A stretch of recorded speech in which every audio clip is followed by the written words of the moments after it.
if we look to the answer as to why for so many years we achieved so much, prospered as no other people on earth, it was because here in this land we unleashed the energy and individual genius of man to a greater extent than has ever been done before. Freedom and the dignity of the individual have been more available and assured here than in any other place on earth. The price for this freedom at times has been high, but we have never been unwilling to pay that price.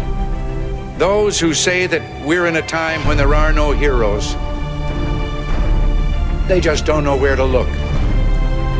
The sloping hills of Arlington National Cemetery, with its row upon row of simple white markers bearing crosses or stars of David, they add up to only a tiny fraction of the price that has been paid for our freedom.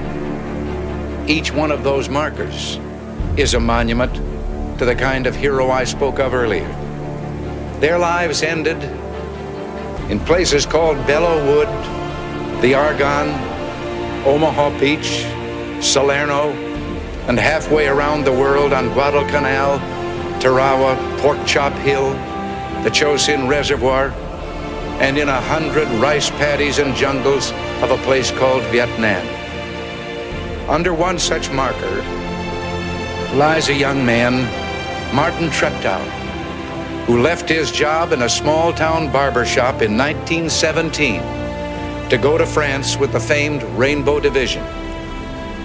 There on the Western Front, he was killed trying to carry a message between battalions under heavy artillery fire.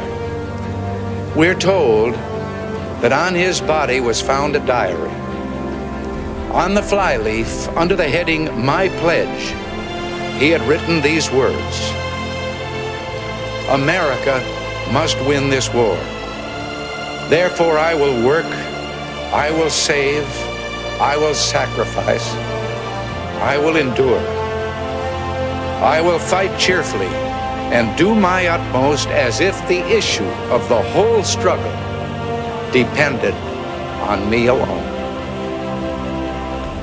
We must realize that no arsenal or no weapon in the arsenals of the world is so formidable as the will and moral courage of free men and women. It is a weapon our adversaries in today's world do not have. It is a weapon that we as Americans do have. Let that be understood by those who practice terrorism and prey upon their neighbors. As for the enemies of freedom, those who are potential adversaries, they will be reminded that peace is the highest aspiration of the American people. We will negotiate for it, sacrifice for it. We will not surrender for it now or ever. We are Americans.